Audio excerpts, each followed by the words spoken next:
कुलदीप पठानिया जी से हिमाचल की राजनीति को लेकर बात होगी और अक्सर विधानसभा में तमाम सारे मुद्दे उठाए जाते हैं। सत्ता पक्ष और विपक्ष की ओर से कई विषयों को लेकर बातचीत हो रही है, जिनमें नेतृत्वकर्ता कुलदीप पठानिया जी रहते हैं और आज उनसे हिमाचल प्रदेश की राजनीति और तमाम विषयों को लेकर बातचीत। साक्षी, ओवर टू यू। बहुत बहुत शुक्रिया पराग, और बहुत स्वागत है कुलदीप पठानिया जी आपका इंडिया न्यूज़ के इस मंच कार्यक्रम में, जहां पर हम खासतौर से सुबह से ही बहुत सारी अलग अलग शख्सियतों से, जो कि दोनों ही पॉलिटिकल पार्टीज से हैं, पक्ष से है विपक्ष से हैं, उनसे खासतौर से हिमाचल प्रदेश का जो विजन है उसको लेकर बातचीत कर रहे हैं। और आप हमारे लिए बेहद खास मेहमान हैं। आप अभी मौजूदा विधानसभा अध्यक्ष हैं। तो विधानसभा क्योंकि एक ऐसी संवैधानिक प्रणाली है जो कि सभी मेंबर्स को गवर्न करती है। उस सदन के अंदर, महान सदन के अंदर, प्रदेश में जितनी भी विकास की चीज़ें होनी है उसको लेकर चर्चा होती है, लोगों के मुद्दे और हकों को रखा जाता है। सबसे पहले तो मैं आपसे यही जानना चाहूँगी, विधानसभा की अगर बात करें, हिमाचल विधानसभा में किस तरह का एक्सपीरियंस है? क्या आपको कहीं ना कहीं लगता है कि सदन में एक सार्थक चर्चा होना कितना ज़्यादा ज़रूरी है, कितना ज़्यादा महत्वपूर्ण है? एक तो पहले तो धन्यवाद आपका मुझे यहाँ बुलाने के लिए, न्यूज़ इंडिया का। और जहाँ तक हिमाचल विधानसभा का जी ताल्लुक है, हिमाचल विधानसभा चर्चा के लिए देश भर में जानी जाती है। जी। हिमाचल प्रदेश की विधानसभा में सबसे ज़्यादा संवाद होता है और पक्ष और प्रतिपक्ष दोनों में ही जी अपने अपने विषयों को लेकर, मुद्दों को लेकर बहुत गंभीर चिंतन मनन प्रदेश हित में होता है। और चूंकि मैं अध्यक्ष हूं, तो अध्यक्ष होने के नाते मेरा दायित्व है, जिम्मेवारी है कि जो भी विषय हिमाचल प्रदेश की जनता के हित के आए, चाहे वो पक्ष से आए चाहे प्रतिपक्ष से आए, उन पर चर्चा हो और चर्चा भी सार्थक चर्चा हो और नियमों के अनुरूप हो, संविधान की जो व्यवस्था है उसके अनुरूप हो, हमारे जो प्रेसिडेंट्स हैं, कन्वेंशंस हैं, हमारा जो रूल्स है, प्रोसीजर्स है, उसके मुताबिक हों। और मैंने ये अपने कार्यकाल में इस बात को सुनिश्चित किया है और मैं आभारी हूँ हिमाचल प्रदेश विधानसभा के सभी सम्मान्य सदस्यों का, नेता सदन माननीय मुख्यमंत्री जी का और नेता प्रतिपक्ष का,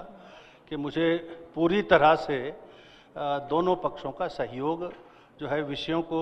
चर्चा में लाने में मिलता है। बिल्कुल, देखिए जिस तरह आपने भी अभी सर जिक्र किया कि काफ़ी चुनौतीपूर्ण किरदार रहता है, क्योंकि दलगत राजनीति से ऊपर उठकर आपको इसमें अपनी भूमिका निभानी होती है। क्योंकि कई बार शायद आपके जो साथी हैं या पार्टी के जो सदस्य होते हैं, शायद उनकी अपेक्षा हो जाती है कि शायद उनकी तरफ थोड़ा फेवर किया जाए, लेकिन जब आप उस कुर्सी पर बैठ जाते हैं तो आपको सभी को एक आंख से देखना होता है। तो कई बार क्या ऐसी चुनौती आपके ऊपर भी आती है कि आपको एक बैलेंस जब मेंटेन करना हो, थोड़ा मुश्किल हो जाता है जब कोई मुद्दा ऐसा आया है, उस पर बहुत ज़्यादा बहस हो रही है, बहुत सारे लोग एक साथ उस पर अपनी बात रखना चाहते हैं?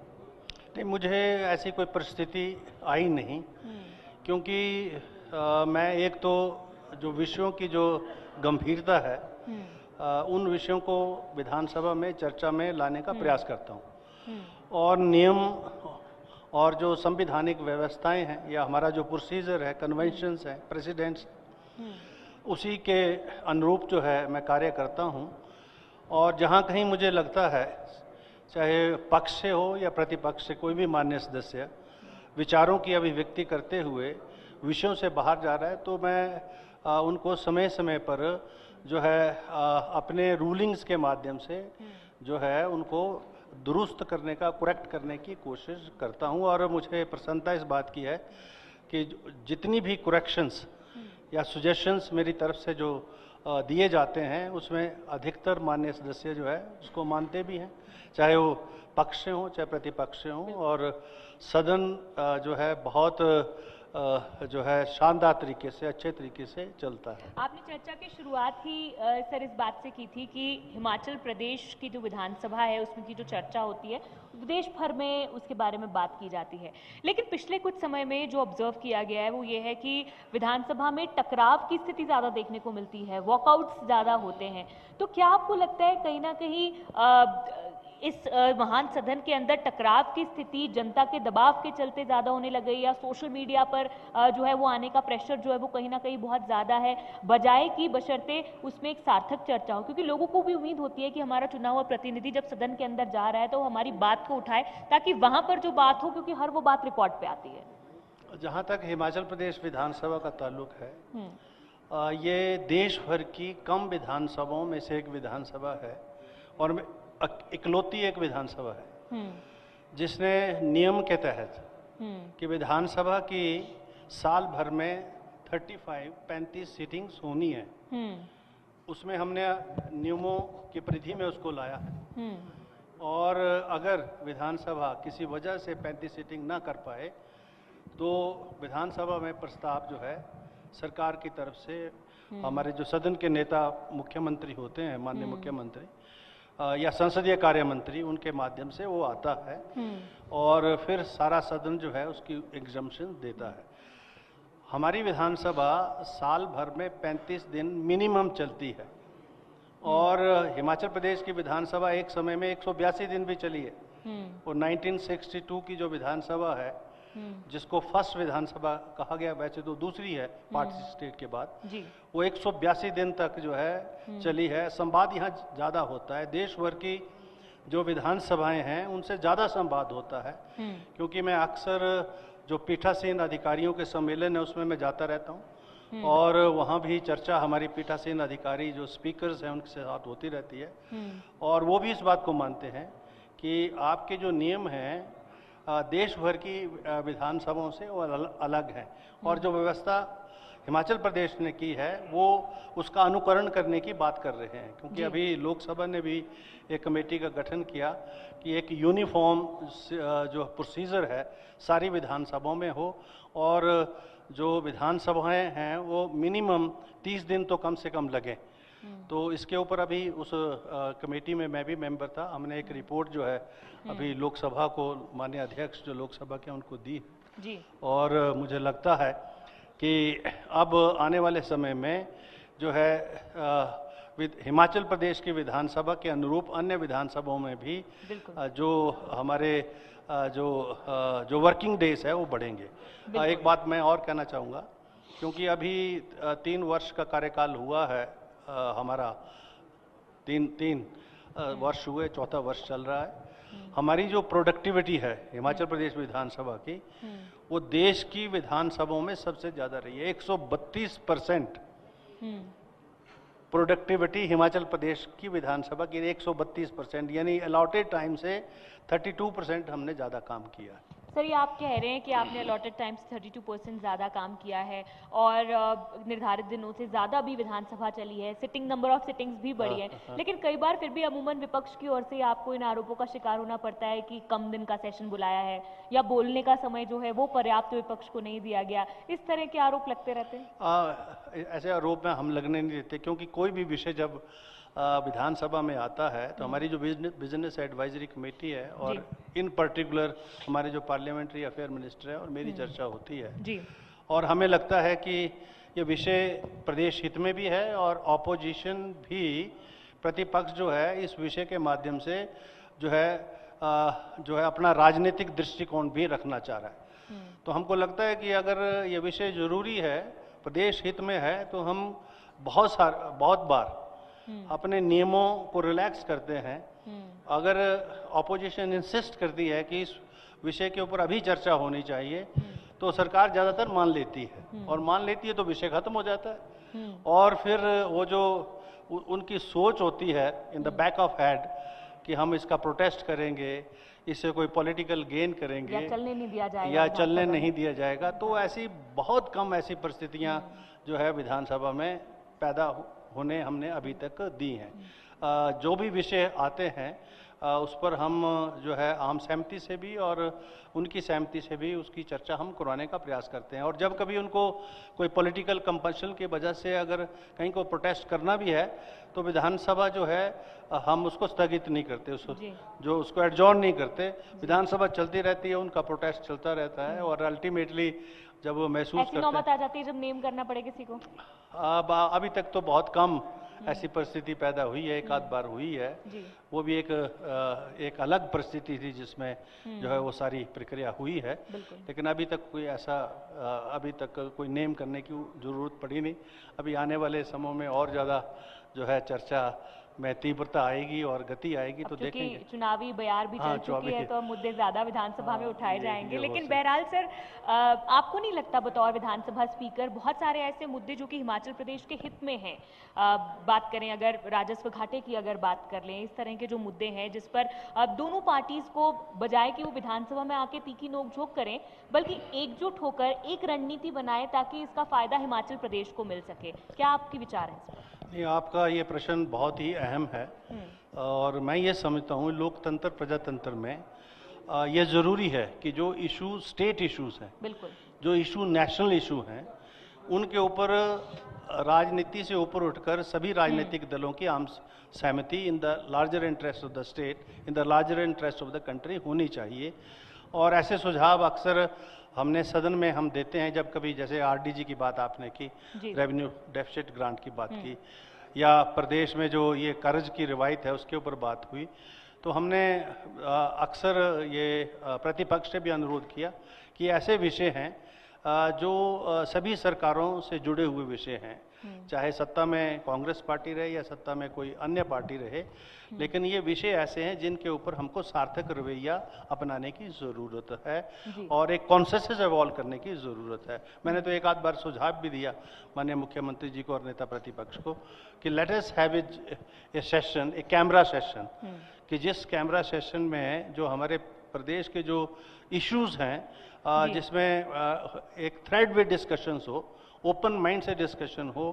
और उसमें कोई पॉलिटिकल हमारी कोई कंपल्शन ना हो, रिस्ट्रेंट ना हो, और हम ओपन जो है, जैसे छत्तीसगढ़ में भी जो इशू था वहाँ का टेररिज्म का इशू था, उसको विधानसभा ने अंदर जो है कैमरा प्रोसीडिंग्स की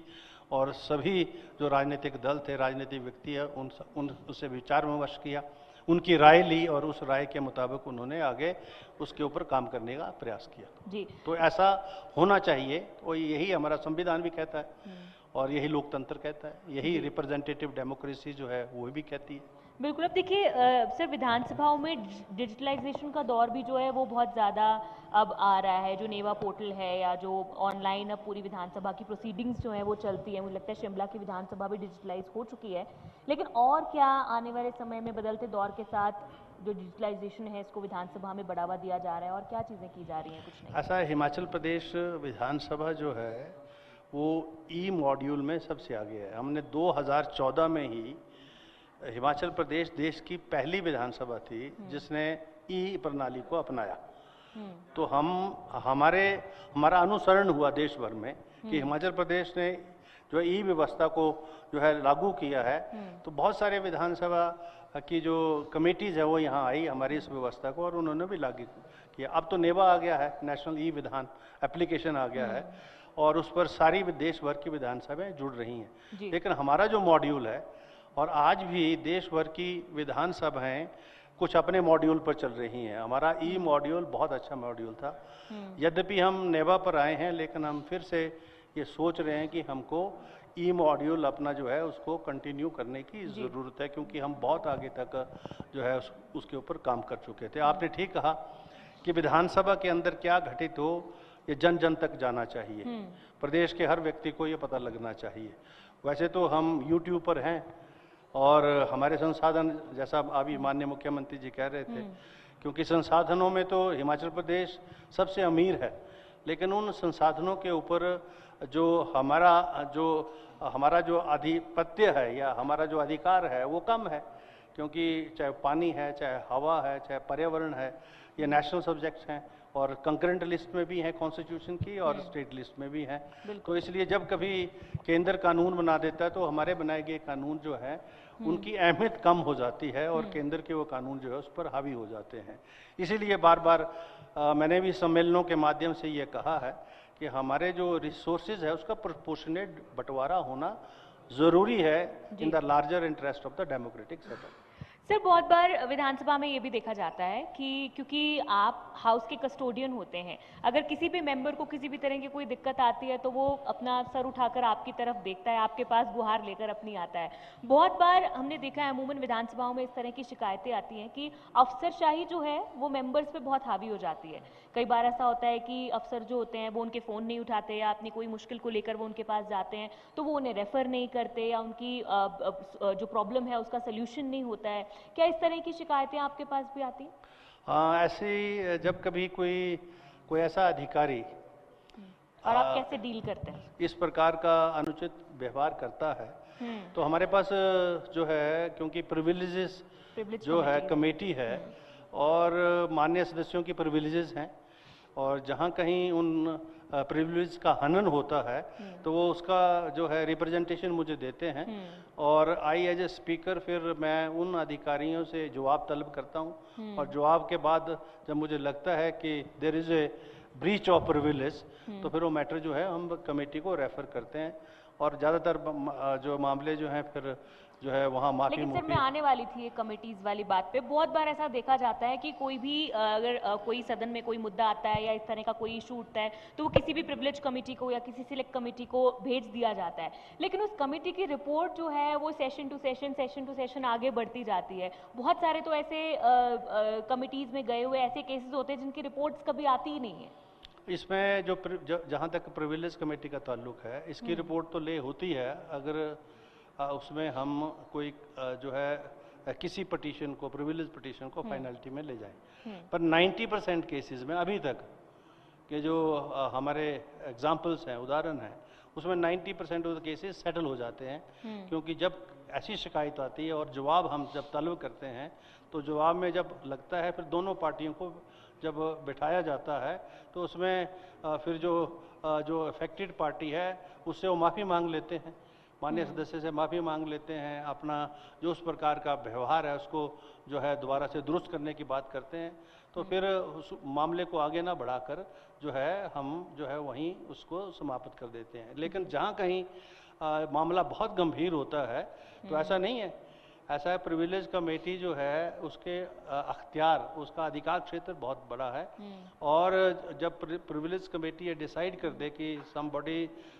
जो है he has violated the privileges और उसको पेनल्टी लगनी चाहिए और पेनल्टी लगा देती है और 1 महीना 2 महीना जो भी उसको जो है जेल दे देती है और वो जेल होती है। इसी से जुड़ा हुआ एक इशू है कि कई बार ये भी समस्या आती है कि विधानसभा में तथ्यहीन जानकारी जो है वो रख दी जाती है, गलत फिगर्स रख दिए या अधिकारियों के द्वारा जो जवाब प्रिपेयर किए जाते हैं वो कहीं ना कहीं तथ्यों से बहुत दूर होते हैं और कई बार कोई मेंबर्स भी होते हैं वो इस तरह की जानकारी रख देते हैं जिसको वो टेबल नहीं करते हैं, सिर्फ बोल देते हैं, लेकिन वो जानकारी जो है वो धरातल पर सही नहीं पाई जाती है। इस तरह के भी केसेस आपके सामने आते हैं? नहीं, उसमें जैसे विधानसभा में चर्चा में कोई भी विषय है और आप उसका कोई रिकॉर्ड रेफर कर रहे हैं तो ये आवश्यक होता है कि आप जिस रिकॉर्ड को रेफर कर रहे हैं या जिस से आप सपोर्ट ले रहे हैं अपने इशू के ऊपर वो उसके जो कागजात, उससे मुतल्लिक जो कागजात हैं, उससे रिलेटेड जो पेपर्स हैं वो जो है विधानसभा के पटल के ऊपर पहले से रखे होने चाहिए और ये हमारा नियम भी कहता है और कन्वेंशन और प्रेसिडेंस भी है। तो जब कभी ऐसा कोई परिस्थिति पैदा होती है विधानसभा में तो हम जो है उस माननीय सदस्य से आग्रह करते हैं कि आप इस विषय पर जो आप बोल रहे हैं, जो आपकी डॉक्यूमेंट्री जो बात कर रहे हैं उसको पहले जो है क्योंकि इससे कई बार हाउस में जो चर्चा चल रही है वो गुमराह भी हो जाती है। बिल्कुल आपने कहा, ताकि हाउस के अंदर जो भी बात रखी है वो तथ्यों से जो है वो तथ्यों पर हो और तथ्य उसको जो है साबित भी करते हो। वैसे विधानसभा के अंदर जो है वो अधिकार है एक्सप्रेस होने का, जो राइट ऑफ स्पीच है which is absolute, that is already in the within the four wall of the Vidhan Sabha or the Parliament, जहाँ one has a right to express himself to the extent to which he can. पर जहाँ undesirable है, irrelevant है, against the convention procedure है, वहाँ speaker के पास अधिकार क्षेत्र है उसका कि उस पार्ट को वो जो है डिलीट कर लेते हैं. बिल्कुल. पर हम मेंबर की जो राइट है उसको कहीं कट शॉर्ट या कर्टेल नहीं करना चाहते. Let him express, but if anything which he is expressing which is beyond the rules and procedure or which is against the facts, that is removed from the record. वो delete कर दिया जाता है. वही sir, चूंकि आप वैसे तो एक संवैधानिक पद पर तैनात है, लेकिन फिर भी मैं आपसे एक सवाल पूछना चाहूंगी जो कि पॉलिटिक्स से जुड़ा हुआ है हिमाचल प्रदेश की. अब चूंकि 2027 का चुनावी रण बहुत नजदीक है, कांग्रेस पार्टी कितना तैयार है इस मिशन 2027 के लिए? किन मुद्दों को लेकर, किन वायदों को लेकर मैदान में उतरने वाली है कांग्रेस? अभी आपने मुख्यमंत्री जी का जो है अभी इंटरव्यू लिया है, उन्होंने स्पष्ट किया कि कांग्रेस पार्टी पूरी तरह से हर विषय के ऊपर, और हमारे जो नेता प्रतिपक्ष हैं या प्रतिपक्ष का जो दृष्टिकोण है, नजरिया है, उसके लिए पूरी तरह से तैयार है. तो ये तो जो है पार्टी और सरकार जो है ये विषय उनसे संबंधित है. लेकिन चूंकि मेरा भी संबंध इसी पार्टी से है, मैं वर्तमान में अध्यक्ष के पद पर हूं. अध्यक्ष के पद का दायित्व, जिम्मेवारी तो मैं विधानसभा के अंदर निभाता हूं और अपने चुनाव क्षेत्र में तो एक पार्टी कार्यकर्ता के रूप में भी हूं.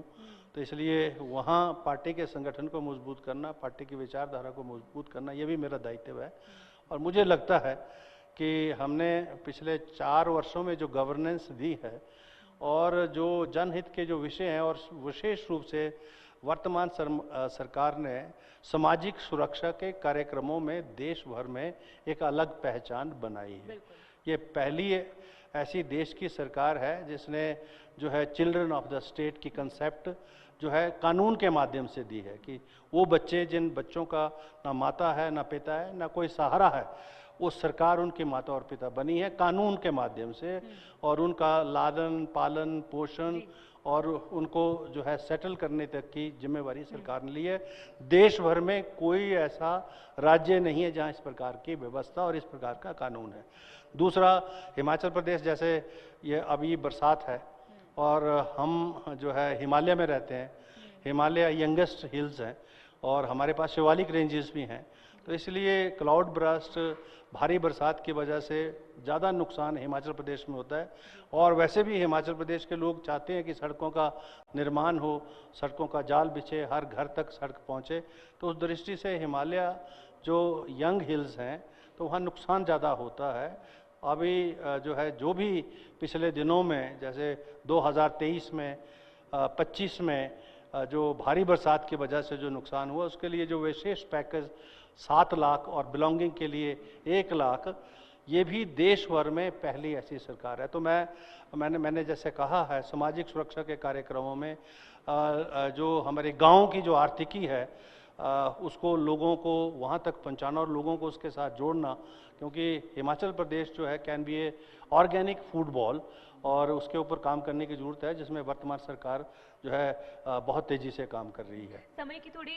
कमी है सर. जाते जाते एक आखिरी सवाल जो मेरे जहन में आया, आप अभी जब बात कर रहे थे, आपको सुनते हुए उसका मैं आपसे एक बहुत शॉर्ट जवाब जानना चाहूंगी. आपने कहा कि जब आप हाउस में होते हैं तब आप वहाँ के कस्टोडियन होते हैं, संवैधानिक पद पर होते हैं, लेकिन जब आप अपनी कंस्टिट्यूएंसी में जाते हैं तो आप वहाँ के विधायक ही हैं. लेकिन जब आप उस सीट पर बैठे होते हैं, क्योंकि सारे बाकी जो विधायक हैं वो क्वेश्चंस लगा देते हैं या कोई कॉलिंग अटेंशन लगा देते हैं, कोई काम रोको प्रस्ताव लगा देते हैं, वो अपने मुद्दे को चर्चा में ले आते हैं, लेकिन आपकी कॉन्स्टिट्यूएंसी के जो मुद्दे हैं वो आप किस तरह से उनको डील करते हैं? या क्योंकि आप वहां पर कोई सवाल नहीं लगाते हैं, ना ही आप कोई मोशन देते हैं, वो कैसे आप डील करते हैं? अब यही एक जो है विचित्र परिस्थिति है स्पीकर के लिए, क्योंकि नाम तो स्पीकर है, but speaker is not to speak, is to keep himself silent and is to listen to the everybody. तो ये कि परिस्थिति है. लेकिन मेरे सारे विषय जो है मैं माननीय मुख्यमंत्री जी से, मंत्रिपरिषद के जो हमारे सामान्य सभी मंत्रीगण हैं, उनसे मैं चर्चा कर लेता हूं और मुझे उन सब का सहयोग मिल जाता है. तो मुझे उन सब विषयों को विधानसभा में जो है उठाने की ज़रूरत नहीं पड़ती. और जब कभी मुझे महसूस होता तो मैं विधानसभा से मैं इशारा कर देता हूँ, माननीय मुख्यमंत्री जी को कर देता हूँ, संबंधित मंत्री को भी कर देता हूँ कि भाई इस विषय के ऊपर मेरे चुनाव क्षेत्र के प्रति जो आपका दृष्टिकोण है वो क्या है, तो मैं वहाँ से भी बोल देता हूँ वैसे। बिल्कुल, देखिए बीच बीच में आपके जो कमेंट्स होते हैं वो आप विधानसभा में दे देते हैं। बहुत शुक्रिया सर Thank you हमारे very साथ much. इस खास कार्यक्रम में जुड़ने के लिए और अपने तमाम जो विधानसभा के अनुभव है उन्हें हमारे साथ साझा करने के लिए। बहुत बहुत शुक्रिया। धन्यवाद थैंक यू। न्यूज़ इंडिया, जिसके माध्यम से मुझे आपसे और हिमाचल प्रदेश की जनता से मुखातिब होने का मौका मिला। Thank you very much. Kuldeep Pathania ji, मैं आपसे आग्रह करूंगा सर, प्लीज आप मंच पर रहें। और विपिन ठाकुर जी, इंडिया न्यूज पंजाब, हिमाचल और हरियाणा के एग्जीक्यूटिव एडिटर, प्लीज आप मंच पर आएं और कुलदीप जी का स्वागत करें। जोरदार तालियां कुलदीप पठानिया जी के लिए, जो विधानसभा अध्यक्ष हैं हिमाचल प्रदेश के, और जिस तरह से सदन में सदस्यों को भाषा को संयमित रखने और मर्यादा का इस्तेमाल करने की बात वो कहते हैं, ठीक उसी अंदाज में चूंकि राजनीतिक पार्टी का हिस्सा भी हैं और स्पीकर भी हैं, तो उसी अंदाज में उन्हीं मर्यादाओं को ध्यान में रखते हुए उन्होंने सारे सवालों का जवाब दिया। बहुत धन्यवाद कुलदीप जी आपका। जोरदार तालियां एक बार फिर से विधानसभा स्पीकर कुलदीप पठानिया जी के लिए। और अब अगले सेशन की ओर बिना देर किए, बिना ब्रेक के हम आगे बढ़ते हैं और अगला सेशन जो हमारा है